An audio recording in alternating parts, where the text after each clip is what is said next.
सिर्फ 1 मिनट।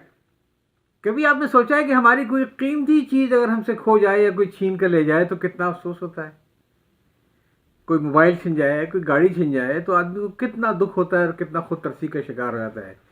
एक सिर्फ कीमती चीज़ ऐसी है जो अगर खो जाए तो हमें दुख नहीं होता, हमें गुस्सा आता है और हम इल्ज़ाम जवाबी इल्ज़ाम में पड़ जाते हैं और हम पार्टीबाजी में पड़ जाते हैं, ये साबित करने के लिए कि वो गलत है, मैं सही हूँ।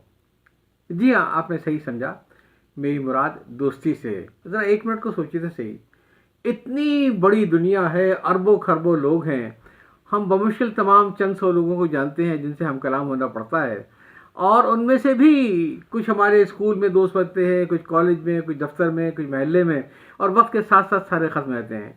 याद तो करें कितने दोस्त हैं आपके? बमुश्किल तमाम चंद दर्जन। और उनमें से भी वो दोस्त जिनसे अब आखिरी बार कभी आपने 1 साल में बात की हो, ज़रा उंगली पे नाम तो लीजिए उनका, शायद दर्जन भर भी नहीं होंगे। अब ऐसे में कोई अच्छा दोस्त अगर नाराज़ हो जाए तो क्या उस मसले का हल ये है कि हम उसी पे इल्ज़ाम धरें? देखिए, न तो कोई शैतान है, न कोई फरिश्ता है, हम तो नूरी भी हैं और नारी भी हैं, हमसे गलतियां भी होंगी और हम अच्छे भी हैं। तो बजाय इसके कि अगर कोई दोस्त नाराज़ हो और हम उसमें एक मुहिम चलानी शुरू कर दें अपने दोस्तों के सर्कल में उसके खिलाफ, तो बंदे ही पैड़ा जे, क्या ये अच्छा ना हो कि हम अपने दोस्त को मनाने की कोशिश करें? अगर वो दोस्त था, बल्कि मैं ये कहूँगा कि अगर आप दोस्त थे उसके, तो आगे बढ़ें और उसको मना लीजिए, छोड़ दें छोटी छोटी बातों को। ये सब यहीं रह जाती हैं जब बंदा नीचे कब्र में जाता है। आज मैं आपको ऐसे 10 नुक्ते बताऊंगा कि जिन पर अगर आप अमल करेंगे तो मुमकिन है अपने रूठे दोस्तों को मना लें। याद रखिएगा, ये इंसानी नफ्सियात है कि हम लोग बाज़ औक़ात बहुत बड़ी बड़ी बातों को दरगुजर कर जाते हैं, लेकिन छोटी छोटी बातों को अना का मसला बना देते हैं। अगर आपको मेरी बात पे यकीन ना हो तो देखिए कि दोस्तों में कितनी बेतकल्लुफ़ माँ बहन की गालियाँ चलती हैं और सब हंसते रहते हैं। क्यों? इसलिए कि दूसरे की नीयत पे शक नहीं है। दिलों में मैल आ जाए, जब दिलों में कचरा आ जाए तो हर अच्छी बात भी बुरी लगती है। सौतेली माँ अगर ज़्यादा खिलाएगी तो हैजे से मारेगी, कम खिलाएगी तो फाके से मारेगी। कुछ दोस्तियों का भी यही आलम होता है कि एक दफ़ा अगर दोस्ती में कोई नाराज़गी हो जाए तो दोस्त की हर बात भी बुरी लगती है। तो आइए मैं आपको 10 ऐसे तरकीबें बताऊं जिसकी मदद से आप रूठे यार को मना सकते हैं। पहली चीज़ तो ये है कि राब्ता शुरू करें। खामोश होकर बैठना मसले का हल नहीं है। और मैं आपसे कहूँगा कि अगर आप वाकई मसाइल को हल करना चाहते हैं तो बराह रास्त 1 to 1 राब्ता करें। किसी कॉमन दोस्त के ज़रिए पैगाम ना भेजें, फ़ायदा कोई भी नहीं है। आप अपनी कहेंगे, वो अपनी कहेगा। आज तो टेक्नोलॉजी का दौर है, आप व्हाट्सएप पे मैसेज भेजें और कोशिश ही करें कि आपकी उसकी मुलाकात हो। और मैं ये कहूँगा कि कोशिश ही करें कि मुलाकात किसी न्यूट्रल जगह पे हो जाए, किसी भी ऐसी जगह पे जहाँ सिर्फ आप दोनों तन्हा हों और कोई मुश्तरका दोस्त बीच बचाव के लिए, सलाह सफाई के लिए मौजूद ना हो। मसाइल वहीं से ख़राब होते हैं। अब जब आप अकेले में बैठेंगे किसी चाय खाने में या कॉफ़ी के ऊपर या कहीं पार्क में दरख्त के नीचे, और जब एक दूसरे दिल की बातें करेंगे, कुछ पिछली बातें करेंगे, तो फिर दिल नर्म होने शुरू हो जाएंगे। फिर वो चीज़ें भी नज़र आने लग जाएंगी जिस पर शायद आपकी नज़र नहीं जाती है। तो पहला सिलसिला तो ये है कि अगर दोस्त नाराज़ हो जाए तो राब्ता शुरू करें, बराह रास्त राब्ता और किसी न्यूट्रल जगह पर राब्ता। दूसरा एक बड़ा ज़रूरी जो पहलू है वो ये है कि मसले को कबूल करें।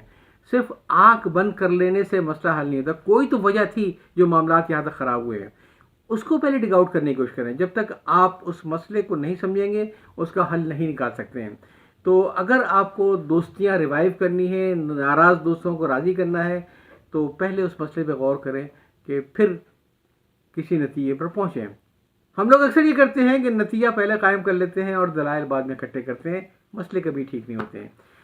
तीसरी सबसे इम्पॉर्टेंट जो चीज़ है वो ये है कि दूसरे को गौर से सुने। हमारा सबसे बड़ा मसला ये है कि we always listen to respond, we never listen to understand. जिस दिन हमने अपनी ये आदत तर्क कर दी कि दूसरे ने भी बोलना शुरू किया और हमारे जहन का कंप्यूटर चलना शुरू हो गया कि मैंने इसका ये तड़ से जवाब देना है, ये तड़ से जवाब देने से मसले हल नहीं होते हैं। समझिए तो सही, वो भी इंसान है, आपका यार है यार, तो उसकी क्या शिकायतें, क्या गिले, क्या शिकायतें, खुले दिल से समझें। उसकी जूतों में खड़े होकर देखें कि कोई मुमकिन है आपसे थोड़ी जाती हुई हो। اور دوسروں کو غور سے سننے کے بعد جو اگلا بڑا امپورٹنٹ ہے وہ یہ کہ اپنے جذبات کا اظہار کریں. اگر آپ اس کے لیے نیک جذبے رکھتے ہیں تو آپ کہیں بھائی یہ ساری چیزیں الگ، لیکن میں تمہاری ان باتوں کو کبھی نہیں بھلا سکتا جو تم نے میرے ساتھ اچھا سلوک کیا تھا. اگر ہم بڑے بڑے مسائل سے نکل آئے ہیں تو آپس میں بیٹھ کے ہم اس مسئلے سے بھی باہر نکل سکتے ہیں. اگلا جو اہم نقطہ ہے وہ یہ کہ مشترکہ بنیاد تیار کریں. دیکھیں 10 نقطے ہوں گے اس کے پاس، 10 ہوں گے آپ کے پاس. یہ تو اس میں سے 3 یا 4 ایسے ہوں گے جس پہ دونوں کو ہی اختلاف ہوگا، باقی کے اوپر دونوں کے اتنا کوئی مسئلہ نہیں ہوگا. تو جو سب سے امپورٹنٹ اختلاف کا نقطہ ہے اس کو دیکھیں اور اس کا کوئی حل نکالنے کی کوشش کریں. اس نیت سے بات کریں کہ آج ہمیں اس کا حل نکالنا ہے اور آئندہ کے لیے ہمیں اس سے دور ہٹنا ہے تاکہ دوبارہ کبھی ایسا نہ ہو. پھر ایک اگلی سب سے اہم بات یہ ہے کہ اگر ضرورت ہو تو معذرت بھی کر لیں. انا کوئی چیز نہیں ہے. انا کس بات کی انا؟ اگر آپ کا دل گواہی دے رہا ہے کہ میں نے دل دکھایا تھا تو آگے بڑھ کے معافی مانگ لیجیے، اس کا بھی دل بڑا ہو جائے گا، کوئی فرق نہیں پڑتا اس سے. ایک اگلا اہم نقطہ یہ ہے کہ جب آپ گفتگو کریں تو اپنے مقصد کی وضاحت کر دیں کہ بھائی میں جو ہوں وہ پچھلا مسائل کو کھولنا نہیں چاہتا ہوں. میں چاہتا ہوں کہ وہ آگے ہم دوبارہ سے کیسے ہم اچھے دوست بن سکتے ہیں اور کیسے اس طریقے سے کوئی چیز ہمارے درمیان میں کوئی شکایت کا راستہ نہ بنے، اور کیسے ایسا ممکن ہو جائے کہ ہم دونوں ایک دوسرے کو صرف اچھے لفظوں میں یاد کریں. آگے کی بات کریں، جب گفتگو کرنی ہو تو آگے کی بات کریں، اپنی نیت کو ظاہر کریں، اپنے مقصد کو واضح کریں کہ اونچ نیچ ہوتی رہتی ہے. ماضی کو بھول جائیں، نئے سے پھر اپنے تعلقات کا آغاز کریں. ہم دونوں میں بڑی کامن بہت ساری بڑی اچھی چیزیں ہیں. پھر اگلا بڑا جو اہم نقطہ ہے دوست کو راضی کرنے کے لیے وہ یہ کہ حل تلاش کریں. مسئلہ ہو گیا، اب سوال یہ کہ حل کیا ہے. اور ان سب مسائل میں جو میں آپ سے بار بار کہوں گا کہ دوسروں کو اپنا کبھی بھی آپ دکھڑا بیان نہ کریں، کیونکہ جتنا آپ لوگوں کو دکھڑا بیان کریں گے لوگ صرف مزے لیں گے اور کچھ بھی نہیں کریں گے. یہ بتا رہا ہوں، تجربے کی بات ہے کہ لوگ صرف مزے لیں گے، لوگوں سے کوئی دشمنی کے لیے آپ ایک موضوع ہے اس دن کا، اس دن آپ اس کا ایک ٹویٹر ٹرینڈ ہے کہ آپ کی اور آپ کے دوست کی لڑائی. تو یہ مسئلہ اکیلے میں ہی سالو کرنا ہے اور آپ کو اس مسئلے کا حل تلاش کرنا ہے. اچھا چلو ٹھیک ہے، ہو گیا، اب بتاؤ میں ایسا کیا کروں کہ ہم یہ مسئلہ حل کر لیں. اور پھر اگلا بڑا اہم نقطہ یہ ہے کہ اپنے اعتماد کو دوبارہ قائم کریں. اپنے زبان کی الفاظ سے نہیں، اقرار سے نہیں، بلکہ اپنے جو آپ کا اظہار ہے، جو آپ کے تعلقات ہیں، وہ یہ ظاہر کریں اس کے اوپر کچھ عرصے کے بعد بھی کہ جو آپ نے کہا تھا آپ کا مطلب وہی تھا.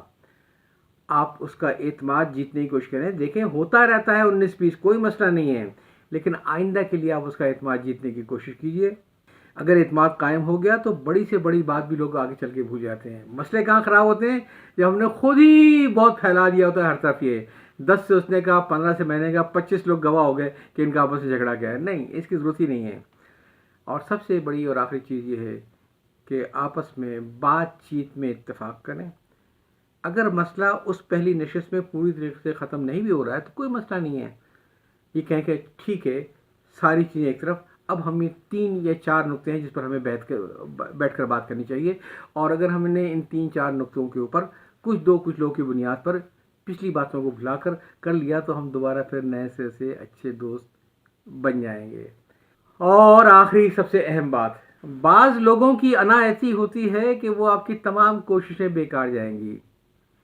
آپ جتنی مرضی کوشش کر لیں لیکن وہ ٹس سے مس نہ ہوں گے. گھبرانے کی بات نہیں ہے. ایک جملہ یاد رکھیے گا، آپ نے اپنی قبر میں صرف اپنا حساب دینا ہے، اپنے دوست کا حساب نہیں دینا ہے. وہ اپنی قبر میں اپنا حساب دے گا. اپنے دل کو صاف رکھیں، اپنی طرف سے کوشش رکھیں. اس چیز کو انا کا مسئلہ نہ بنائیں کہ آپ کی کوششوں کے باوجود اس نے دوستی کا بڑھنے والا ہاتھ جھٹک دیا. چھوٹی سی دنیا ہے بھائی، کیا پتہ کون کس کو کاندھا دے گا، وہ آپ کو یا آپ اسے. وہ دن آنے سے پہلے دل صاف کر لیں اور دوستوں سے دوستیاں بحال کر لیں. یاد چاہتا ہوں. اللہ حافظ.